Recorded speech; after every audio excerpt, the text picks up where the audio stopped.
How's it going, everybody? Welcome back to That BS Guy. Welcome to my channel, and you're watching the My Journey series as I talk to you about my struggles and or enjoyment in the life of a duodenal switch procedure. And if you don't know the different types of procedures, go ahead and click right here, and you can watch that first and then come back here and finish off the video. Anyways, so I am now at the end of week 6, going into week 7, and there's a lot to talk about. But before I go there, let's get the stats out of the way. So I had my surgery on April 6th, 2019 in Tijuana, Mexico, via the Mexico Bariatric Center. I had a duodenal switch surgery. My pre-op weight was 378 pounds. My operation weight was 363 pounds. And my weigh-in for this video took me to 316 pounds. So that's roughly 60-ish, 61, 62 pounds, I want to say. So cannot complain. It's working, you know. With that being said, let's get to the topic of this My Journey series video. Food no longer interests me. Like, eating, I should say, no longer interests me. Eating is no longer fun. It's kind of more of a chore. It's kind of burdensome. And, you know, more to the point, like, I try and avoid it. I hate to say that, because eating used to never be the thing that I would be scared of. But it's now a kind of a bigger deal. What I mean by that is, like, I've mentioned before that I travel for work most weeks, and when I'm traveling, there's not a lot of decent food, you know, for people who have bariatric surgery to eat. I mean, I went to like 3 different restaurants trying to find like clam chowder or some kind of soup that wasn't like just this, you know, tortilla based or something crazy like that, or really spicy, and I couldn't find anything in the city that I was in. It was a smaller city, mind you, but there wasn't a single thing. So with that being said, you know, you have to just kind of roll with it. So, you know, these protein shakes, you know, I like the Premier protein, 30 grams protein, but you know, it is what it is. As you eat. So, you know, for example, last Monday, I left my house at 6:45 and got to my destination after flying and driving at 2:30 p.m. During that whole stretch, the only thing I had was water on the plane.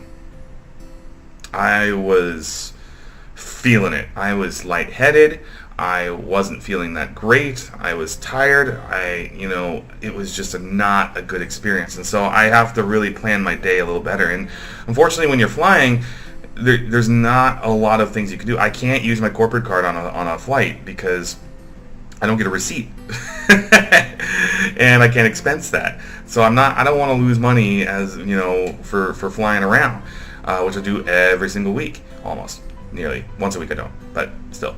And then on top of that, I can't eat the stupid little snacks they give you, because it's all like, you know, like maybe pretzels might be okay at this point, but they don't serve you pretzels. They serve those Biscoff cookies, and I mean, cookies, that's complex carbohydrates. Like, that doesn't fit the diet at all. That's not something I want to put in my body. Maybe if they served me a cheese plate for free or something like that, then that'd be super, but that obviously is not the case. So here we are. You know, I just chose not to eat. And almost everything that they serve drink-wise on planes has carbonation in it. And if you get one of the surgeries, any one of the surgeries really, you know that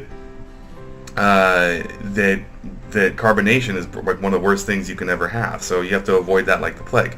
And if you haven't noticed, sometimes when you watch these videos, you see me burp. That's normal. Like, that's something that has been constant since the surgery. Me just having to burp, you know, in the middle of sentences. I feel like I'm on an episode of Rick and Morty. But it's interesting. You know, it's a very interesting experience. But to move away from the negative and talk about the positive, I am down to double X's. I used to be like a really on the top side of the 3X, almost 4X, unfortunately. And now I'm wearing some of my old double X shirts, such as this masterpiece of a shirt. Yes, this is Snapcat. It's one of my old favorite shirts, and some people hate it. Like, some people really hate this shirt for whatever the reason. But now that I can put it back in my repertoire of shirts again, I think I'll bust them out from time to time. It's just a little Walmart special that I picked up like 3 years ago. It's done the job, gets comments, and it's a nice icebreaker, I'll just say that. So with that being said, so as far as my diet, what I'm eating now, there's really two diets that I'm having. It's one when I'm traveling and one where I'm at home. So I'll start with at home. At home, I am forced to not purchase a lot of things that are perishable, so or easily perishable quickly. So like eggs are something that I tend to keep a lot of, and then I also have soups like clam chowders, and then some yogurts, Gatorade Zero, and obviously you saw my protein shakes. When I travel, I can't bring any of that with me. So, one big thing I totally forgot for home. String cheese. That is my jam. Like, whenever I need to go to snack, or if I don't feel like eating a whole meal, or putting in, making a soup or anything like that, I just grab like 2 pieces of string cheese, eat it line by line, and I'm good to go for another couple hours. So it really kind of hits the spot for any type of snacking. I'm gonna probably get some nuts starting next week, now that I'm past that 6th week mark and I can start eating some harder things. I've avoided crunchy and hard things like the plague up until this point, so it's really important that I get to that point to where I can eat confidently and know what I can eat confidently. On top of that, there's the whole alcohol thing. I have not drank a drop of alcohol since late March or middle of March. So it's been an interesting, sober experience whenever I go out, but it's not been bad. It's actually saved me some money here and there. And then lastly, hydration. Hydration has been an issue. Namely because if you're snacking as much as you're supposed to, you're not supposed to eat 30 minutes before or 30 minutes after. So it's kind of a pain, to be honest with you. Like trying to get things to be hydrated into your body is sometimes just almost impossible, because you're eating 4 to 5 times a day, and getting those liquids in is just kind of a pain. Anyways, I've already been to mention that in my last video, so I don't want to hash that over again. You should be watching the last video though, if you are watching the My Journey series. So with that being said, I'm actually really pleased with where I'm at weight wise. I am going to be doing a alcohol experiment, I think, next weekend to see what my tolerance level is, and yes, I will be recording it, so we'll see how that goes. I might have to ask a friend to come over just in case, something goes wrong or whatever. I don't want to put in, be, helpless in that respect. So, but we'll see. We'll see how it all goes. But if you like these videos, or if you like the channel at all, please subscribe. I'm trying to get to at least 100 subscribers. It's extremely important for me, so I can actually have a name channel and people can find me easier and things of that nature.